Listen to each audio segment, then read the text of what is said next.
What's up, everyone? Welcome to another edition of the Ear Hustling Podcast. As you see, I got a couple of smiley faces here on the screen. One you recognize is Mr. Eric. What's going on, sir?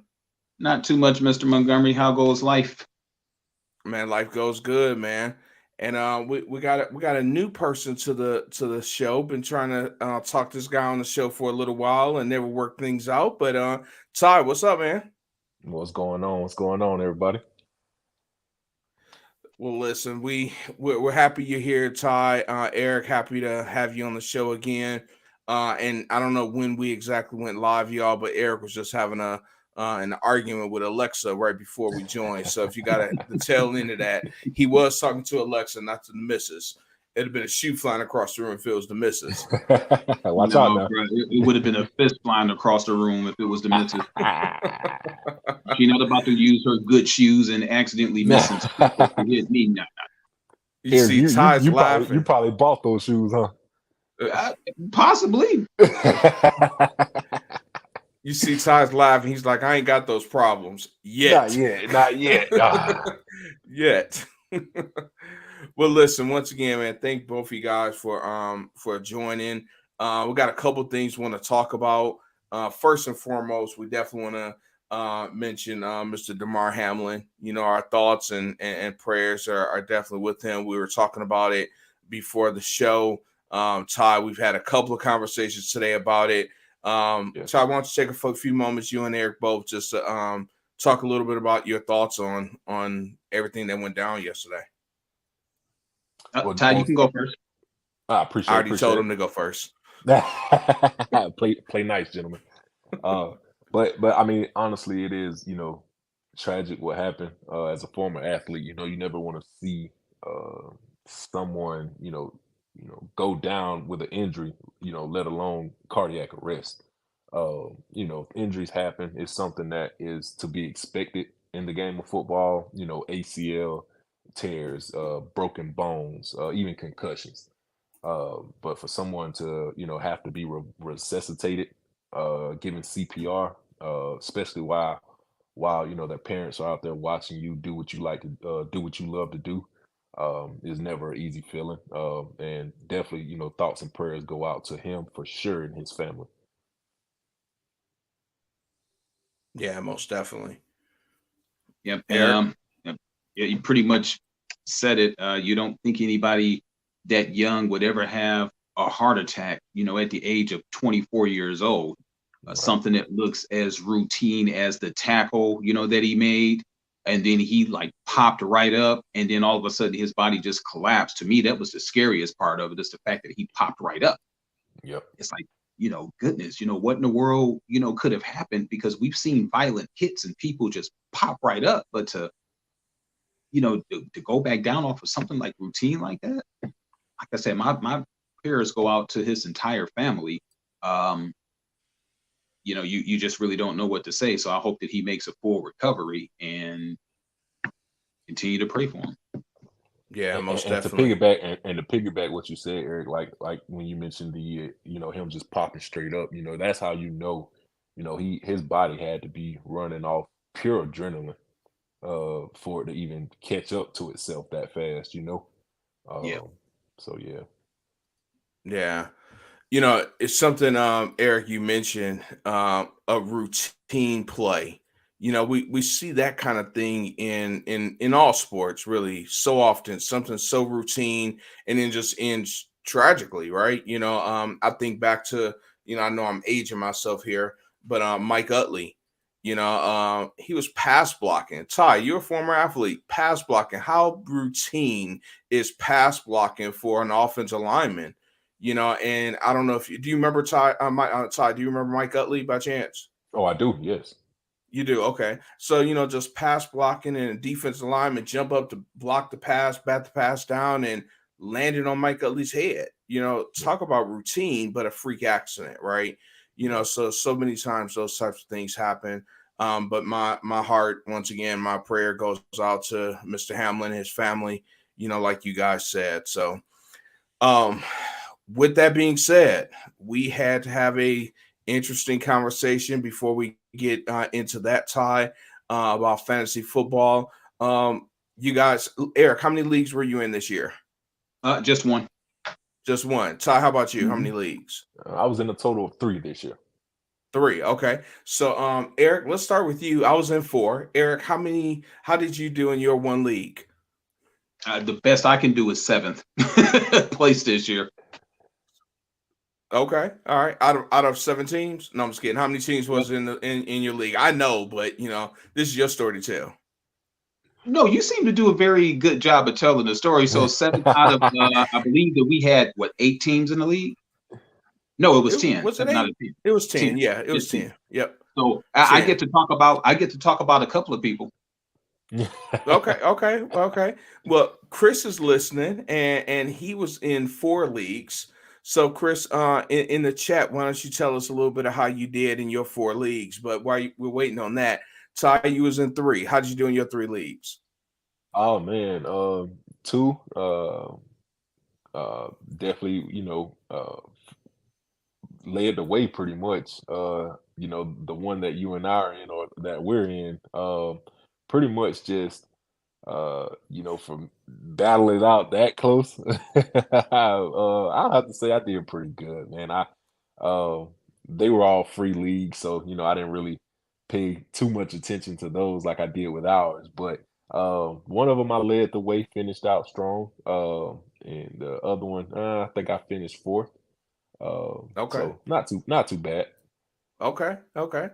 So I was in 4 leagues, and I'll be honest, this was not a strong fantasy football season for me at all. One league I was 10-3, and I finished in third. No, I finished. I'm actually in the championship in that league. In the championship in that league, don't really know what it's a free league, so I'm not really sure what Yahoo's going to do from events from last night. So waiting to see on that. In another league, I was 7-7. That was a bragging right league. I'll leave it at that. I'm not going to incriminate myself. So I was 7-7, just barely made it into the playoffs. Ended up in the championship game. Another league, I was 4-9.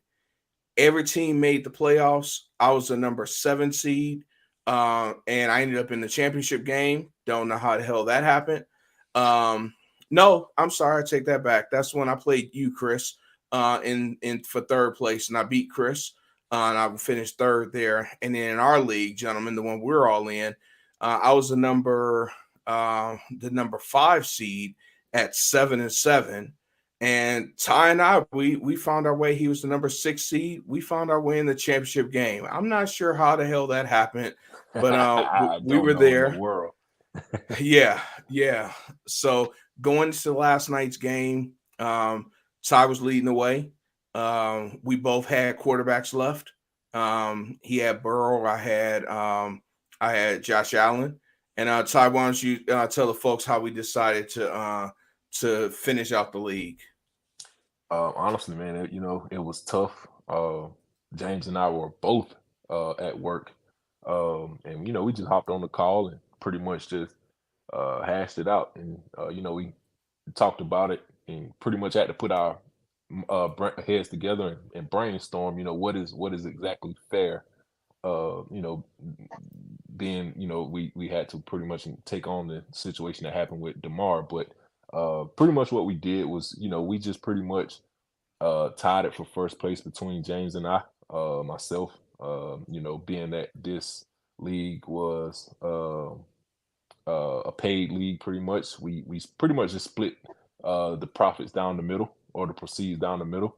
And although I wanted to wear that belt around my shoulder, um, we pretty much just forfeit the belt this year. So that's something I'll definitely be taking home next year. Um, and if Tom Brady is playing again, I'm going to go ahead and say it now. I will choose him if I have the first pick next year. So be on the Ooh. lookout for that. Um, you won't believe, man. They gave me grief over that pick, man. Yeah, Yeah, I'm glad you brought I'm a that Tom up. Brady. I'm a Tom Brady guy too, so I'm pretty sure that I probably would have done the same thing. No, you wouldn't have. Look, he came back to bite them in the ass. I'll say that. Well, I'm a Brady guy. And if Brady would have been available by the second round for sure, I probably would have snatched him. Yeah, definitely. But if for those that's listening right now, let me set this picture for y'all. So Ty gets first pick in the first round. So everyone's doing their homework and preseason, everyone's like, all right, he's gonna go Jonathan Taylor. It's a given, so now you start planning, number two, who's gonna be, who you gonna take next. This guy gets up there and said the first pick overall, the name of his team was the Houndstooth Warriors. He said the Houndstooth Warriors select quarterback Tom Brady. Everyone looked in complete shock. Number two pick immediately gets up like, well, I'll take Jonathan Taylor. So everyone's giving him hell the whole draft, after the draft, the all season, giving him hell. And ended up Tom Brady ended up scoring more points than Jonathan Taylor. It was a genius move. And Chris did mention that he was in playoffs in all four. He was in the finals in two. And he said he couldn't be some guy that drafted Tom Brady. So well, statistically, Brady did have a pretty good year. A lot of people been giving him grief because of what's been going on, down over in Tampa. But statistically, Brady had a good year. Come on now. But how many? Okay, so Eric, you are a Tom Brady fan. How many years has Tom Brady been in the league? 21.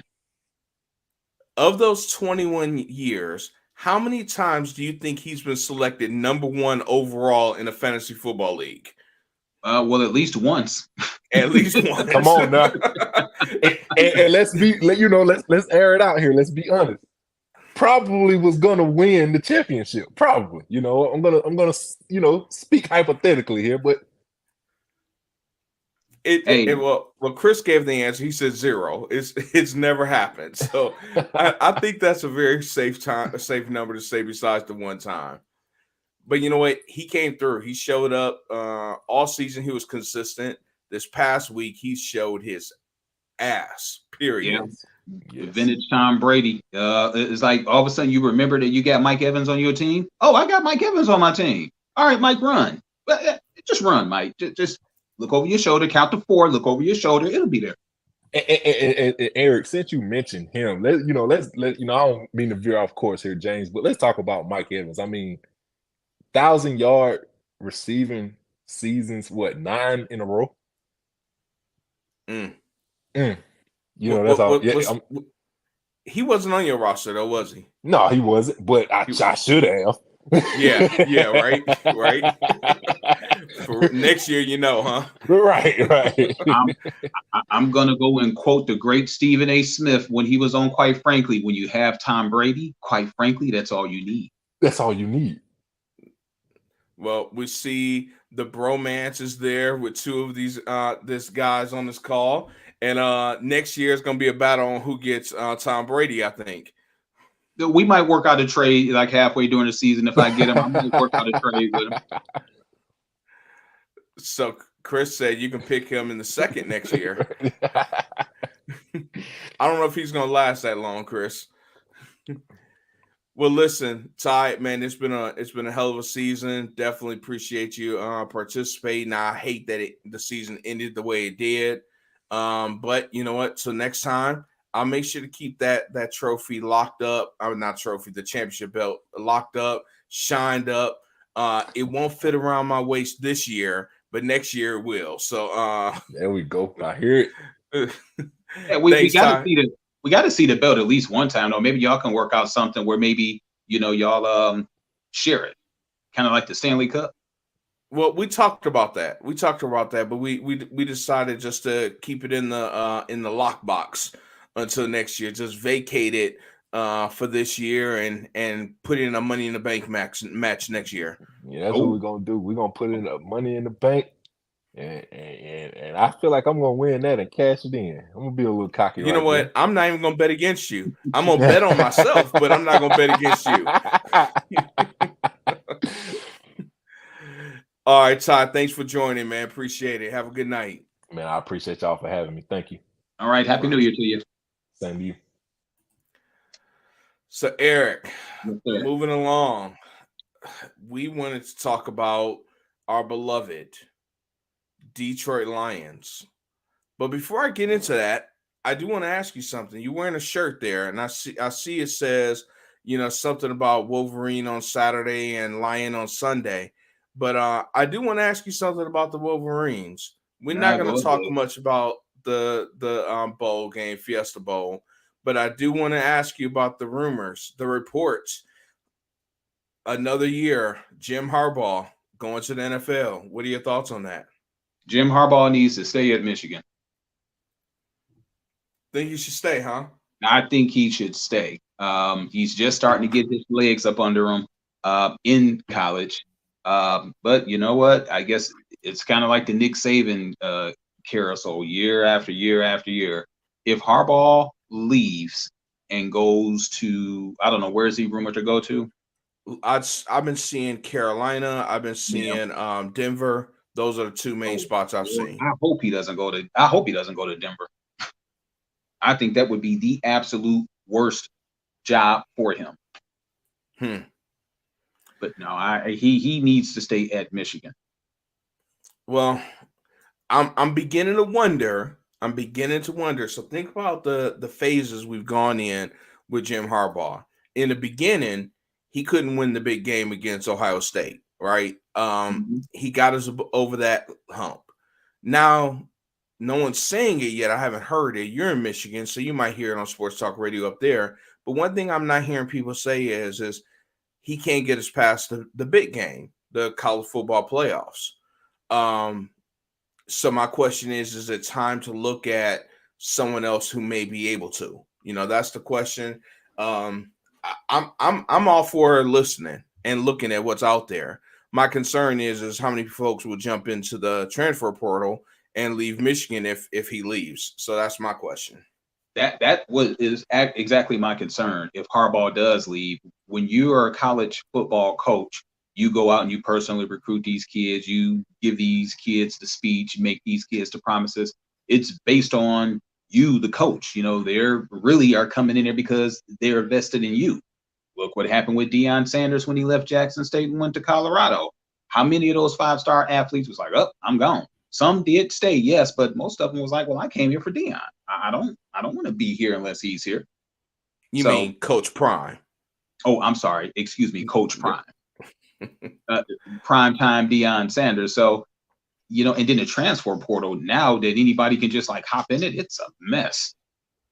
It is Yeah. a mess. And then it would take at least 2 recruiting classes in order for you to establish your identity as the coach of wherever, if Yep. you're in college. So Yep. that would really, really mess Michigan's momentum up because over the last 3 years, Michigan has done pretty well. The last 2 years, they've done exceptional. So to get to the college semifinals in the playoffs, you know, is a huge, huge deal, especially being able to beat Ohio State now consistently. If Harbaugh does that, that would be a mistake to go somewhere else, whether it's another college program or the NFL. I doubt he's going to go to another college program, but I could definitely see him jumping ship to go pro. What I find interesting is last year he was rumored to be entertaining the Minnesota job. He Mhm. actually even interviewed there, Minnesota Vikings, and then decided to stick around to Michigan. This year, he's being rumored again. So if he actually takes an interview, I feel like the writing's on the wall that it's a matter of time before he leaves because he was just so committed to the University of Michigan program last year. So that's definitely what I'd be interested to see if he takes any interviews. I think it'd be a mistake, but I mean, hey, you know what? Harbaugh is a money guy after all. I mean, it's a business. It's a business. It is. I You just know, think in this particular case, I don't think that he. Well, I can't say that because he was successful over in San Francisco when he had Kaepernick and they went to the Super Bowl. So he was there yeah, like 3 years, and all 3 years he made the playoffs. he's had success everywhere he's gone. Yeah, So wish him the best. yeah. Wish him the best, and I wouldn't blame him for entertaining. As a fan, we're in a love hate relationship with him. We hated him for a while because he couldn't, as I said, get past Ohio State. Now he's moved on and get us to the college football playoffs 2 consecutive years, 2 consecutive wins over Ohio State, convincing wins, and the opportunity may be there. You figure, was there much of room for him, or much of a what am I looking for? Was there much Room of for improvement. a need? Okay. No, no, no, no. Was there much of a need for him or a desire for him, a market for him when he wasn't beating Ohio State? No, I didn't hear about him going to the NFL then. So you do have to capitalize when you're hot, I think. True. Yeah, so but anyway, moving on to our Lions. So what are your thoughts on the Lions in the first, what, 6, 17 weeks? Man, a tale of two seasons. 1-6. Everybody dogging out Campbell. Lions were competitive in their losses, but all of a sudden, it just seems like out of nowhere, they just figured out how to win.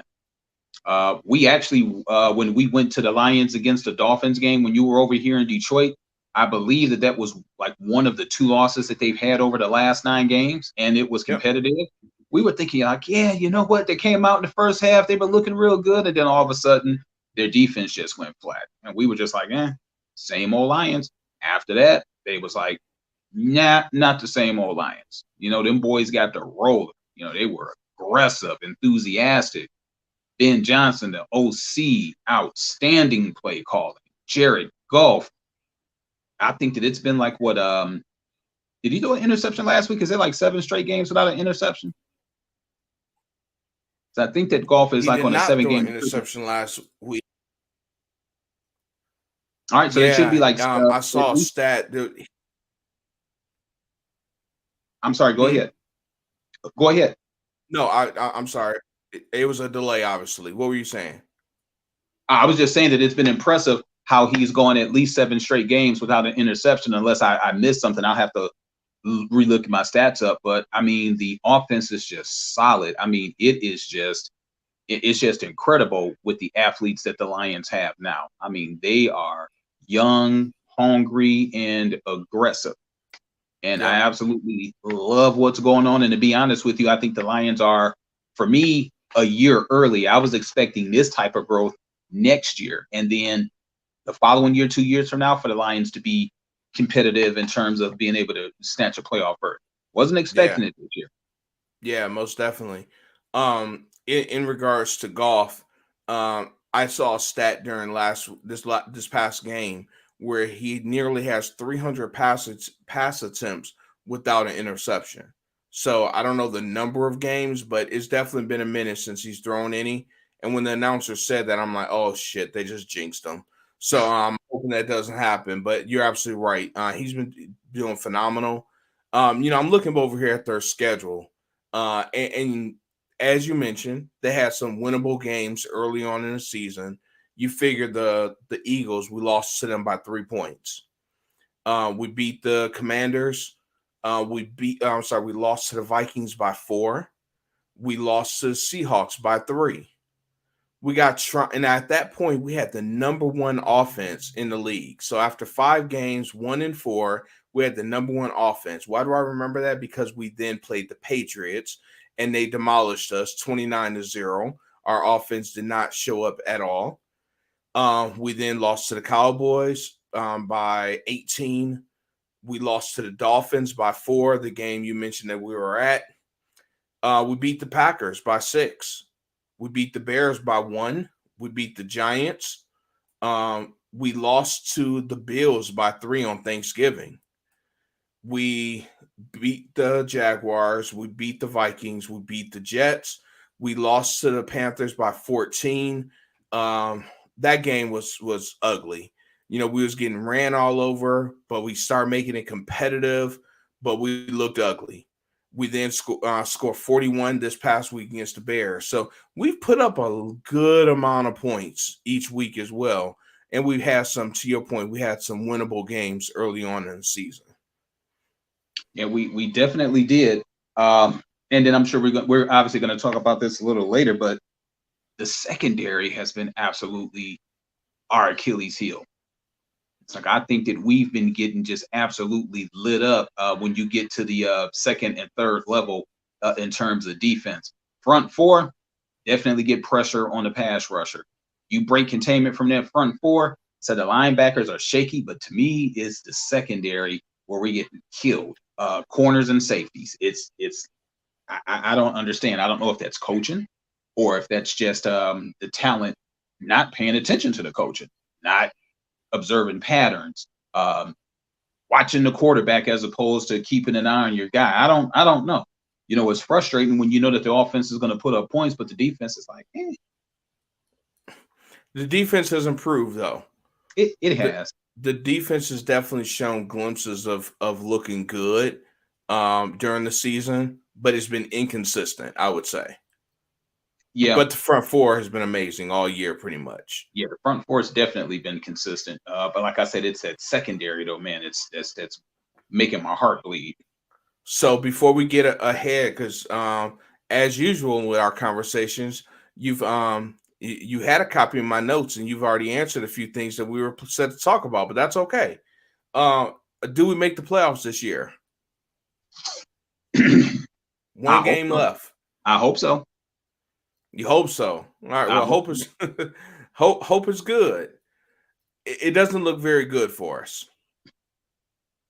No, You it know, doesn't. and I say that because just and I'm sure you know, but just in case any viewers or listeners are unaware, obviously we're going into the last game of the season. Our game against the Packers just got flexed to the 8:20 game, which, by the way, we will, Eric, we've already agreed upon. We're going to do a live um, um, Stream. viewing of the game, and we're going to see our real time experiences and our real time um, reaction to the game on Sunday. So looking forward to that. But it's not just up to us. You know, it's not just winning you're in. We need a little bit of help. We need Seattle to lose against the Rams. You know, so it's funny that it's the Rams. I say that because, of course, we get their draft pick. So they lose, we get better draft selection possibly. But we need them to win this game. So we're Detroit Rams fans again. So, Baker Mayfield. How crazy is that? Our playoff lives, yeah, based on Baker Mayfield. And Well, think as a about part of it. yeah, and think about this. Think about how often me and you actually clown Geno Smith before his resurgence. Yeah. We Yeah. used to clown clipboard Geno. Yeah. Yeah. Well, like I said, that's still just part of it. So the Rams can go out there and handle part of our business, but we still got to win. So we still got to go into Green Bay, 8 o'clock at night in January, and beat the Packers. So that's going to be a tough one. With a playoff berth on the line because all Green Bay has to do is win That's all they got to do. They don't need help. because they took care of Seattle. Yep. Yep. So they don't need help when it's a playoff game for them, right? You Yeah. know, they're hungry. They don't have to play spoiler. So it's gonna be an interesting game. I'm looking forward to it. Um, Once again, I'm gonna reiterate something you said. I was not looking for the Lions to be in this place this year. But this is where we find ourselves. So let's handle business. Let's see, is it the same old Lions or is this a brand new Lions?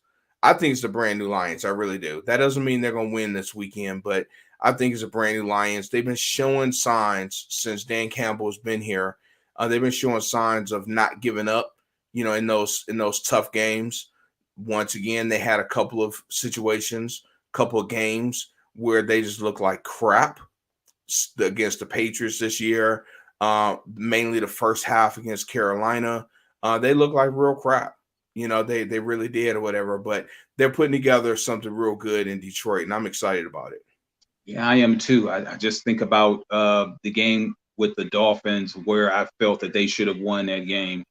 It's a couple of games that were winnable that were in there too, thinking that the Lions could be an 11-win team right now going into the final week of the season. You know, possibly have already clinched a playoff berth. Yep, already clinched. It's very Yeah. possible. Very Yeah. possible. And so, you know, just to think That man, you know what? They tighten up a couple of things on the defensive end. They're going to be formidable if they're average.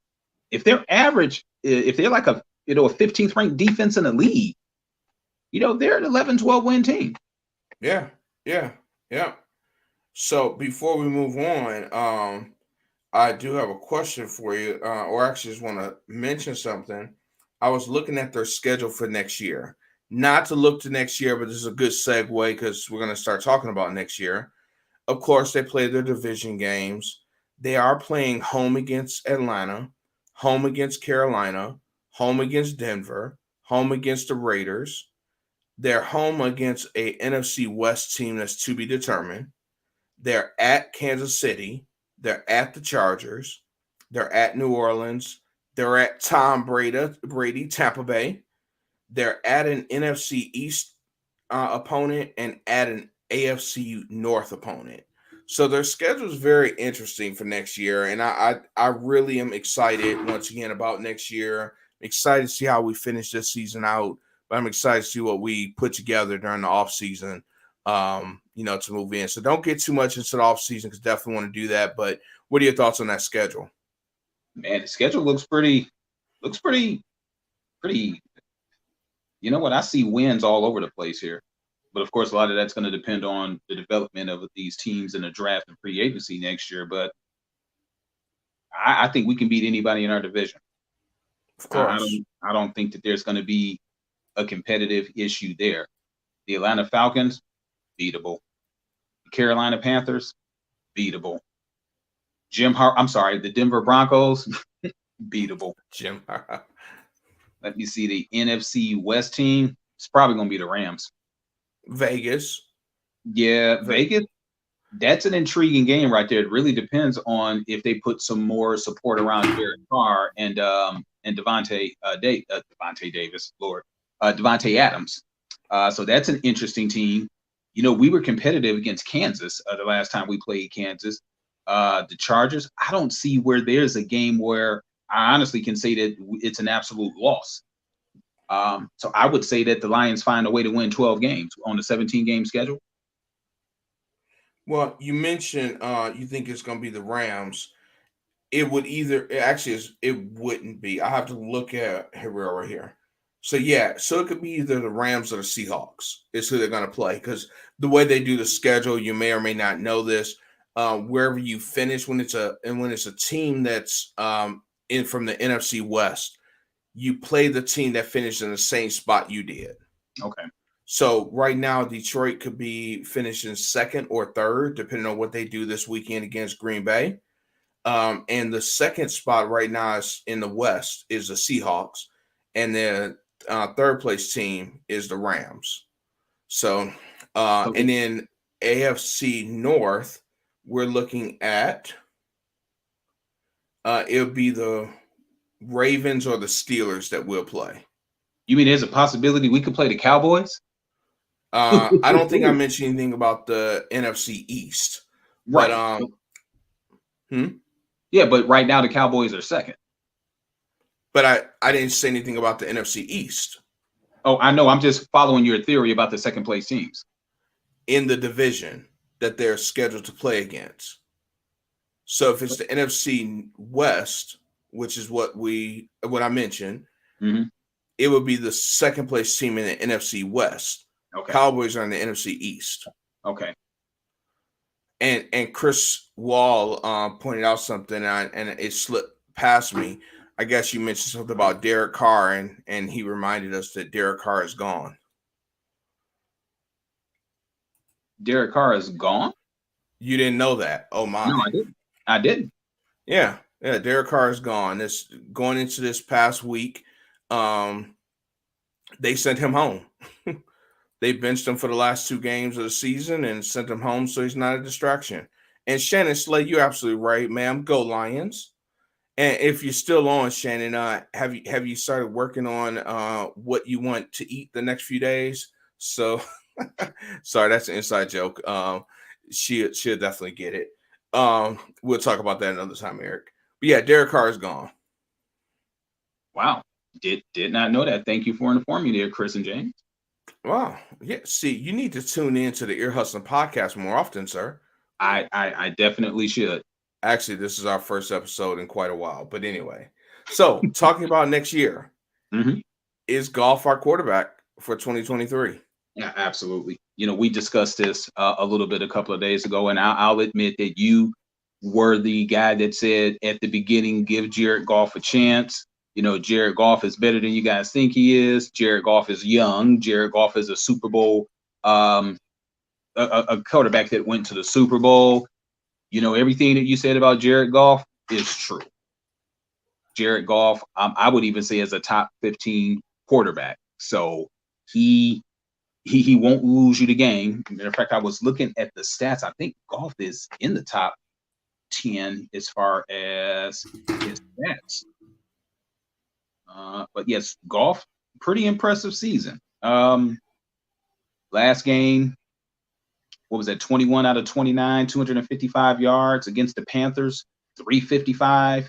252, 330 against the Vikings, 340 against the Jags, 240 against the Bills. I don't see any interceptions with Goff at all. I'm just seeing zeros across the board. The last interception was in a win against the Packers when we beat them 15-9. So Goff, extremely impressive. Yeah, he definitely has earned his position to be the starting quarterback. So I'm looking at passing yards. He's right now ranked number 6 in the league. Okay. The 5 quarterbacks that has more passing yards than Jared Goff: Patrick Mahomes, Tom Brady, Justin Herbert, Kirk Cousins, and Joe Burrow. Those are the 5 that's not bad. That's not bad. And Geno Smith is right behind Jared Goff. Okay. As far as completion percentage, let's take a look at that. That's going to be a little skewed though. Yeah, because 100% passing percentage is Derrick Henry, along with a couple other people who thrown like one pass all season. Okay. So that's going to be kind of skewed. So I'm not going to look at that. Let's see here. What else we got? Touchdowns. Where does he rank in touchdowns? Touchdowns, you got he's number 4. Patrick Mahomes, Joe Burrow, Josh Allen, Jared Goff in touchdowns in the league. So, as Chris said, yes, a million times, yes, definitely. I understand this is a deep quarterback class. I don't say we start looking for the future past Goff at this point. I think Goff is our present and he's our foreseeable future. I'm not saying he's our guy for the next 10, 15 years. I can't say that. But he's definitely our guy now in the foreseeable future. So I don't think you need to draft a quarterback. I think you look at signing a veteran quarterback not to compete against Goff, but just to be there in case, that Ryan Fitzpatrick type quarterback is what I say. Okay. Oh, go ahead. No, I'm just saying, I totally agree. Like I said, I changed my tune about Goff. He's a very smart quarterback. He won't lose the game for you. You don't have to worry about him taking dumb sacks, as I like to call them. He's very, very careful with the ball. So he looks a lot like that Goff the first couple of years when they went to the Super Bowl. He does. Now, this is what I will agree with everyone. I'm not just swallowing the Kool-Aid. Speaking of which, Crystal Light is not Kool-Aid, but had to wet my whistle there. But what I will say is I'm in agreement with a lot of people in saying the deep ball is not his thing. He does not have that strong, powerful arm like Matt Stafford does. Can you imagine, and not to live in the past at all, but can you imagine a Matt Stafford with this type of offense? That would have been very interesting. Throwing downfield to Amon-Ra St. Brown, throwing downfield to Jameson Williams. That would be very interesting. It definitely would be.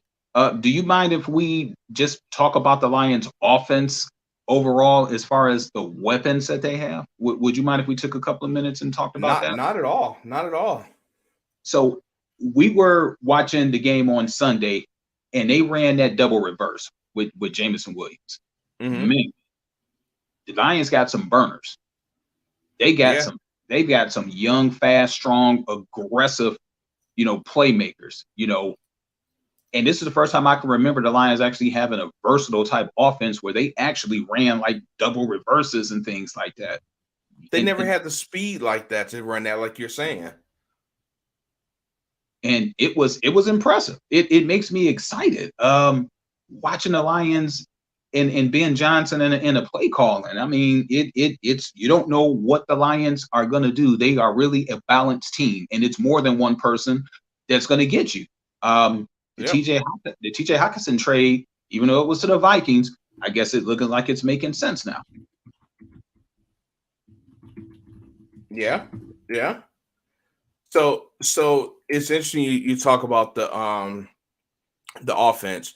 Once again, Amon St. Brown, Josh Reynolds, um, Jameson Williams, definitely gonna do some very interesting things. You got to get the ball in his hands some kind of way. In that reverse game, I'm not comparing him to this guy, but get the ball in his hands like you do with Tyreek Hill. Just get the ball in his hands. Let him get in the open space. He's got speed for days. Let him use it. That's what I say about Jameson Williams. Who else you got? You got Khalif Raymond, who definitely holds his own, on the offense side of the ball as well as special teams. The tight end group, Brock Wright. You got him, James Mitchell. You got some guys that are actually doing their thing on the offense side of the ball, and that's not to mention the ball carriers. Swift can catch the ball out the backfield. He can run, get in the open field. He can do his thing. Not to mention Jamal Williams, as well, who is one touchdown away from tying the single season touchdown record all time with the Lions. Now you can um of course you can say, well, you know what, he gets the ball a lot on the goal line and all that stuff, but he still gets in. He gets in. He didn't get a lot of carries when Swift was out only at the goal line. He was the feature back, right? So, it's definitely a lot of things, a lot of weapons on the offensive side of the ball that I'm loving about the Lions. Yeah, agreed. While we're talking about that, um, Ben Johnson's the offensive coordinator. Do you think that teams are going to be taking a hard look at him for a head coaching job? Honestly, I'm going to say no. I'm going to say no this year. If he repeats this next year, oh hell yeah, I definitely think they will. Just like with our DC, I don't think Aaron Glenn. I don't think a lot of people are going to be looking at him because they did well, but they weren't consistent. So I think both coordinators will be back next year, unless one of them go to college. That's a possibility. But as far as an NFL head coaching job, I don't see that. I think they both stick around another year. Okay. So, So, uh, so how do you feel about our kicking game? better than what it was. you, True. look in our lifetime, and we've talked about this before. The kicking game has always been strong with the Lions. Eddie Murray, Jason Hanson. The list ends there. Jason Hanson was the kicker for years. It seemed like for an eternity. Then we went out and got his name is eluding me. Is it Um we had Prater Matt for, Prater. for about Yeah, like 4 Prater. or 5 years. Okay. Yep, Prater. So still consistent, kicker. So these last couple of years it's been a little shaky, but Bagley, I forget his proper name. He's definitely been a breath of fresh air, and I like him. All right. So you don't think we should go out and draft a kicker? What if Moody from Michigan declares for the draft and is available? See, drafting kickers is a struggle for me. You know, you know, he did just knock out a 59 yarder, with ease, in the semifinals game. So uh we're not talking nothing crazy like a third round draft pick now, are we? No. If he's around, let's just say the fourth or the fifth round, because we are going to have some extra picks, I believe, either from the Vikings or from the Rams when we start getting towards the later rounds, like day two of the draft. Do you think he's a day two draft type of guy? No, he's more day three. Kickers are day three draft. I don't see them in first, because think about it. The second day is 2 and 3, round 2 and 3. Okay. So yeah, honestly, I don't see kickers drafted no sooner than 6th round. Sebastian Janikowski was a anomaly. Got drafted in the first round by the Raiders years ago. I don't really see that being a thing, and I definitely sure in the hell don't like it. But I'm okay with drafting Moody in the 6th round. Okay. Uh, Speaking of the draft, do you think the Lions move up in a draft with 2 draft picks? So before I answer that, I'm a short answer no. But before I go deeper into that, think about what you asked me about the 4th round. A couple years ago, we got Amaron St. Brown in the 4th round. So can you imagine 2 years ago we get Amaron St. Brown, and 2 years later we get Moody? I think he would be definitely a consistent kicker. So you maybe you draft him a little higher than normal to get him to make sure that you are consistent, get a consistent kicking game. So it Yeah, really depends on one strategy. I don't think you need to stretch for a kicker. So, Chris, I'm glad to see that we agree on that. You don't need to stretch for a kicker. I hate to say this, but if there's any kickers out there listening to me, y'all gonna hate me. But kickers can be a dime a dozen. I'm not saying anybody can kick, but where did we get this kicker from? We found him. He's serviceable. He's getting us through the season. We can find a kicker somewhere. We don't have to, mortgage the future to get the next great kicker in the in the draft. So day 3, that's it. Free agency. There's gonna be kickers all around in free agency. We don't. Yeah, no, Okay. no. But fair enough. I'm not going to say I disagree with you, but I do think if the right guy comes along, like when Janikowski was available. So you would pick a kicker in the 1st round, Oh, no. 2nd round. I think I probably would do maybe 3rd round at the As highest. the Detroit Lions, you would consider that. Talk about a hot take right now. As the general manager of the Detroit Lions, you would select a kicker in the 3rd round. If the kicker was like all world, I would consider it. I definitely would. Wow. Okay. So that's interesting, because my next question to you is going to be, what are our draft needs? Obviously, towards the top of the list, you have a kicker as one No, of our top draft leads. no, So, no, I don't. But that's just a I forgot. hypothetical situation, For the right guy, it right? would be a kicker. Yeah, correct. Wow. If Okay. the right guy came along, but no, we got Is too many damn holes in the secondary. No, I mean, but like, if the right situation came along, is Moody the right guy? I would consider Moody in the 3rd or the 4th round, depending on how many draft picks I have and who's available, who's best available on the board. So other things matter. You may not pick a kicker just because he's all world, as you said.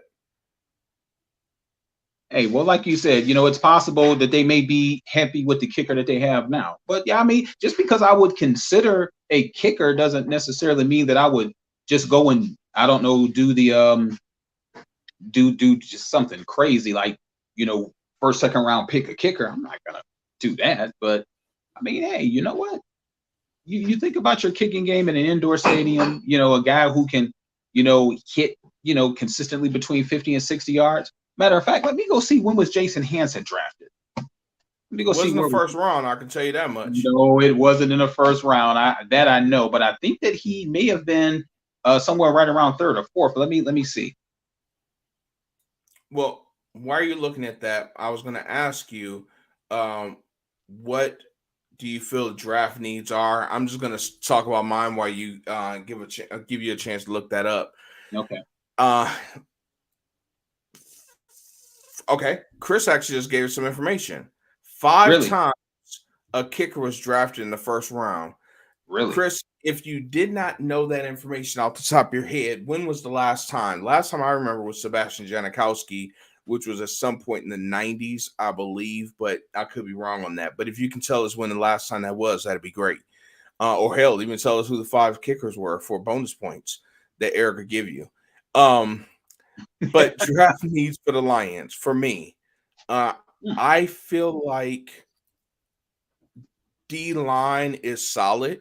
Mm-hmm. I feel like we can add some depth to the D line, Mm-hmm. um, whether it's draft or free agency. I believe we need some help at linebacker. Alex Anzalone and Malcolm Rodriguez are very solid linebackers, but they're not every down linebackers. We need help there. Derek Barnes has come along. That was great. It was awesome to see a blast from the past. Shit, what was his name? We drafted Ernie. No, it's not Ernie Sims. That's really a blast from the Oh, past. wow. We drafted a guy number 40. He wore number 40. We ended up cutting him. He went to the Jets, and he just found his way back to the team this year. I cannot remember his gosh darn name, so it'll come to me. But we got him at depth, but we need more help at that linebacker position. James Houston is a nice breath of fresh air to see at the linebacker position. But once again, I would like to see some more help there, upgrade. DB is definitely a huge help. Defense, defense, defense. That's what our draft needs are. I would not mind seeing us draft the way the New Orleans Saints did years ago when they went straight defense all through the draft. I would not have a problem if Detroit Lions did that this year. Okay. So, what you can find out and what are your draft needs besides a kicker? Well, Jason Hanson was a 56th overall pick in the second round when he got drafted by the Detroit Lions. Okay. Just an FYI. So it doesn't make me sound crazy. Well, maybe it does to you, but I mean, it is what it is. But all right. okay. Answer me this. And this is the last question I'll ask about the kickers. When the Lions drafted Jason Hanson, did you know that he was drafted that high? I don't remember. What year was he drafted? 92. 92. So Mhm. I was what like 16, 17 years old. So no, I don't remember him being drafted that high. Okay. So So it's not. I stand corrected on something. I was close. Chris said the last one drafted was Janikowski in 2000. Mhm. Russell somebody in 79, Steve Little in 78, Ray Guy in 73, and Hall of Fame. Well, he was a Hall of Famer, and Charlie Gogalak in 66. You probably was there at the 1966 draft, weren't you? Yeah, absolutely, absolutely. Matter of fact, you was a baby on my knee. No, no. I didn't find my way to my dad's sack yet. I'm sure you were there somewhere trying to fight, to get to the top. Nah, nah. Oh, I almost said something. Oh, I'm so glad I have a filter some days. Oh, I'm sorry. That's your New Year's resolution with the filter? No, not really. But thanks, Chris, for looking that up or knowing that information off the top of your head. Who knows with you? Draft needs. What are our draft needs, Eric? Corner, safety. I would say corner first. And then after that, linebacker. So I'm in agreement with you. If the Lions spent like the first like 6 or 8 picks that they have and just went strictly defense, whether if it's the line, for depth or depth at the linebacking core, would definitely need to improve in the secondary. Mm-hmm. Uh, Now, when it comes to the secondary, how do you feel about our corners, specifically your boy Jeff Okudah? He's definitely improved, but he has the identity of our whole defense. Inconsistent. Um, Once again, the only consistent thing about our defense has been our defensive front. But even that, and I've said before, and I recently told you as well, in the beginning of the season, Aiden Hutchinson was not consistent. He had one half of football where he did really well, and that was against the Commanders. Outside of that, he wasn't consistent. A switch finally was hit, and he's done very well in recent weeks. I don't know what game it was where switch was hit, but he's been doing extremely well. And that whole defensive front has been doing well. Bugs, I love Bugs up front. I love um, our resident Polish guy, Kaminsky. I love him. I love Aiden Hutchinson. So I love that front four that we have. So depth, that's all we really need there. Okay. So do you feel with the first pick in the draft, do the Lions go best available or do we go need? If the best available person is an offensive tackle, for instance, do you go best available? So no, not a defensive tackle or offensive tackle. No, I was like just giving an example. An offensive tackle is the best available person. Somehow, an offensive tackle that was projected to be a top 5 candidate slips to us. Do you No, take him? no, I don't think so at all. And I'm gonna look at uh the first recent mock draft I come across. I think the Rams are picking like number 7 now. Okay. First of all, I don't even think you necessarily have to pick you don't go best available because best available might be one of the quarterbacks. First of all, um, another best available that could be available depending on where the Lions pick is Will Anderson, DN from Alabama. Okay. Even though DN is not a need, I would not have a problem making that pick. Okay. Chris just put this name up, and I just was about to address him next. Jalen Carter, Georgia Bulldog, Yeah. defensive lineman. Yeah. He's possible to be there. Um, I'm okay with that. I'm okay with that. I'm scrolling through. So right now, the last this is actually who I've had in my mock a few times. Number 7 right now, the Lions would pick with the Rams, not including from this past weekend's results. Miles Murphy, defensive end from Clemson.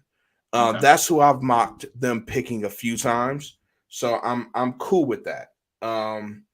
Then they got Quentin Johnson going number 8, wide receiver from TCU, who just kind of torched the Wolverines this past week. They got him going number 8 to Carolina. Let's see here. All right. What about? Hold on one second. The defensive back Ringo. Ringo from Georgia. Yeah. What about What him? about him? Do you draft him? Do you think he's worth the top 7 pick? Top 7? I don't think so. I haven't seen him in the top 7. I haven't Okay. seen him that high. I say no. I don't really see any DB that Chris just also said no. Okay. I don't, off the top of my head, I can't think of any DB that's worth going the top 7. I could be mistaken on that, but I can't think of anyone this year. So I don't think you really do that. I think you can go linebacker, definitely, as well. That's a possibility. All right. But What now, linebacker? No, I'm sorry. What linebackers do you think that are out there that would be worth the top? We'll just say top 10 pick.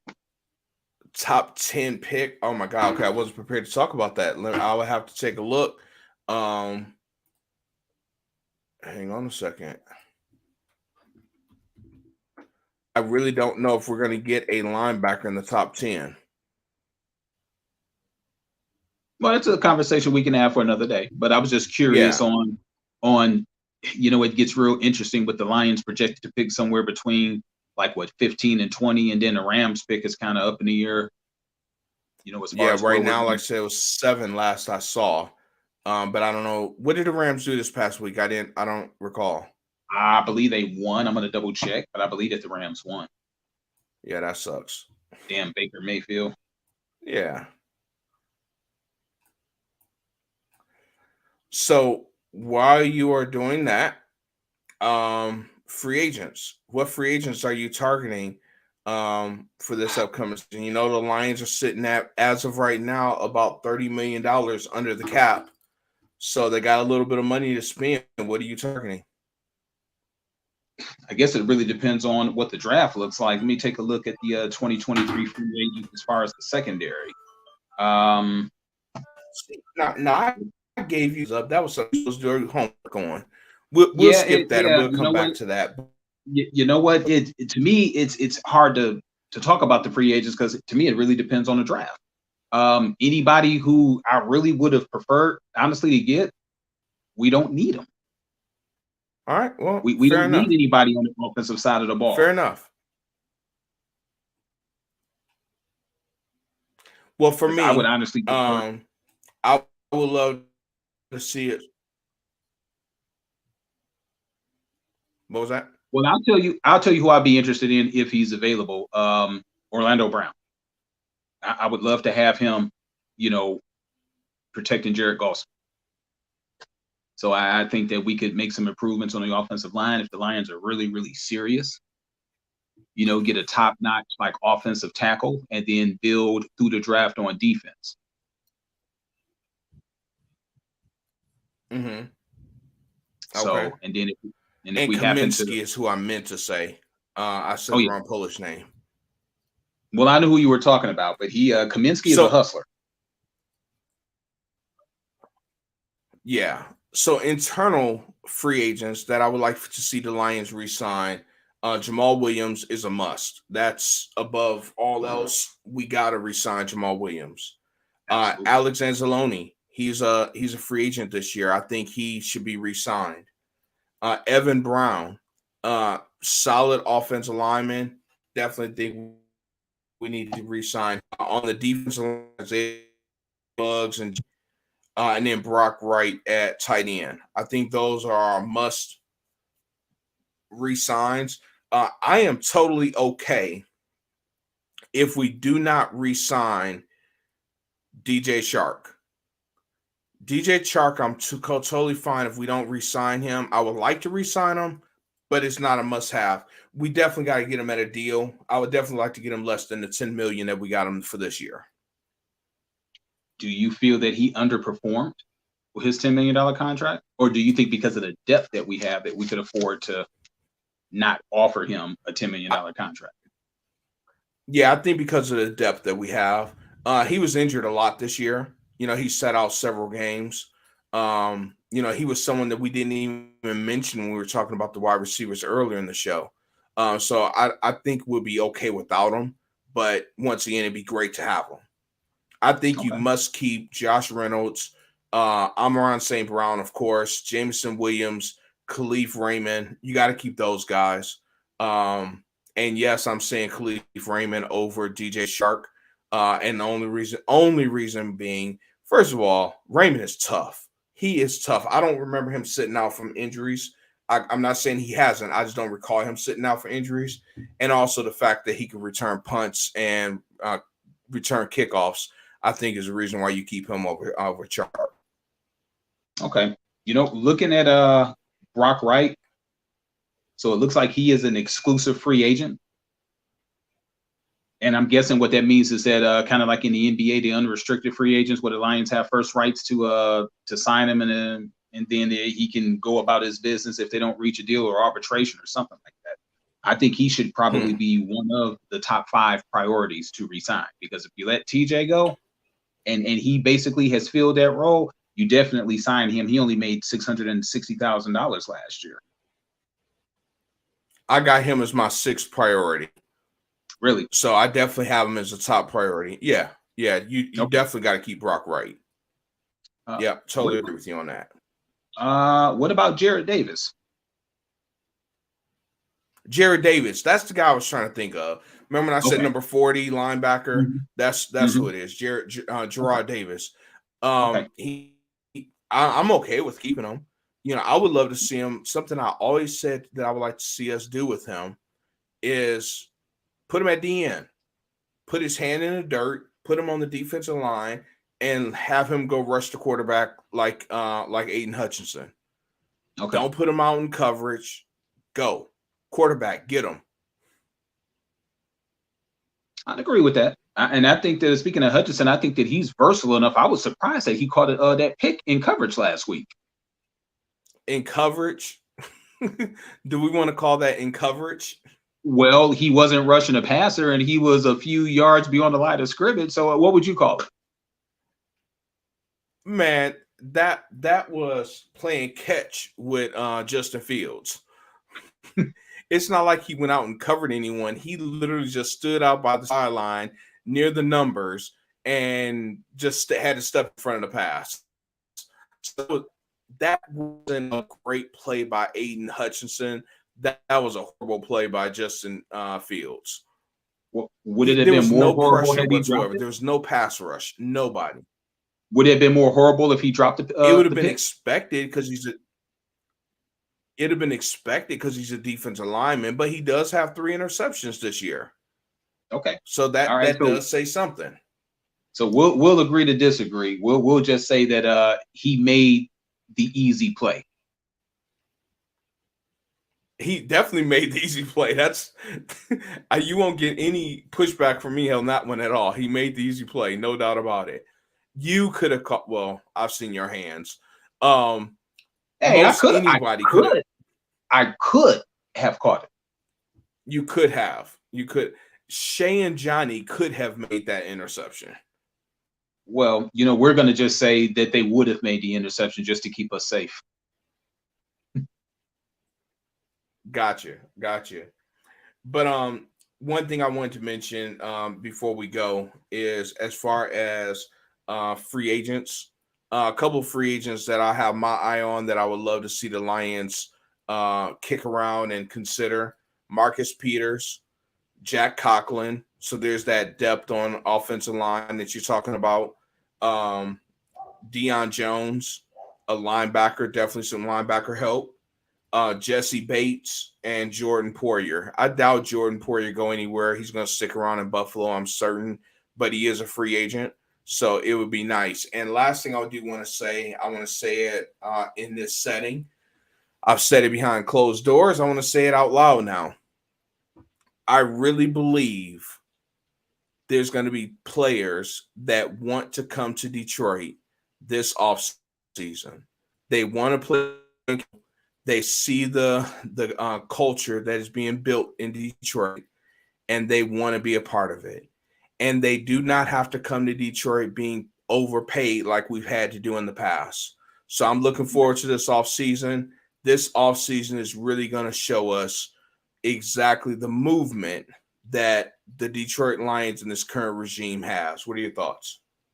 I agree. You know what? The way that the commentators are now talking about the Lions is in a positive spin. I think I brought this up with you last week. Have you noticed that usually the commentators on the Detroit Lions games are, who the hell are these people?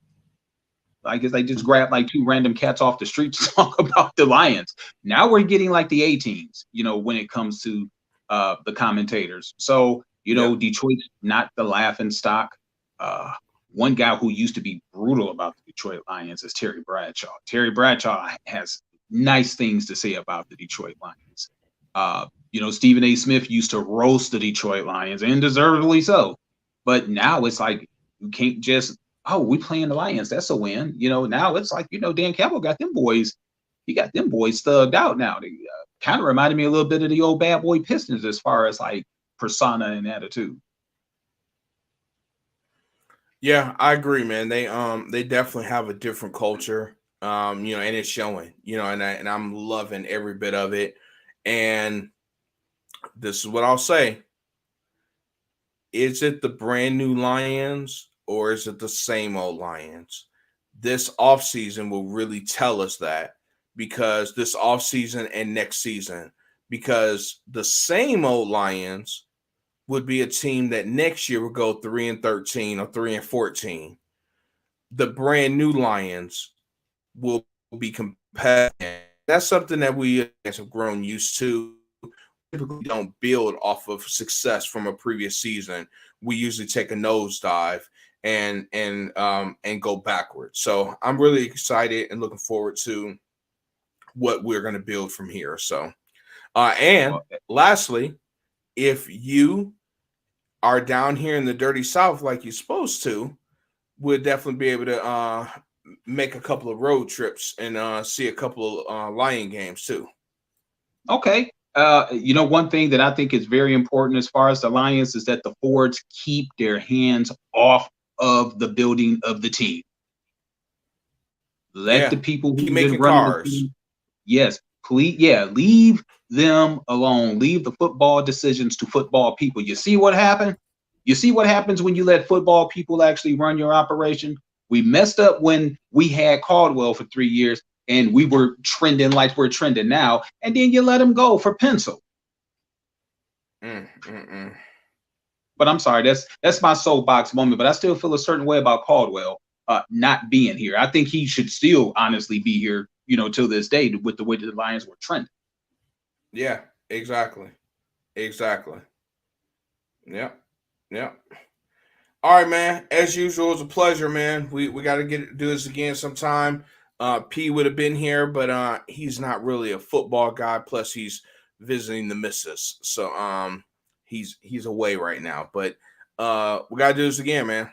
Absolutely. What I think I'm going to do, I'm going to follow a recommendation you made that I finally jumped on board. That would be the ranchata. Yes. I'm going to pour me a glass when we leave here. Okay.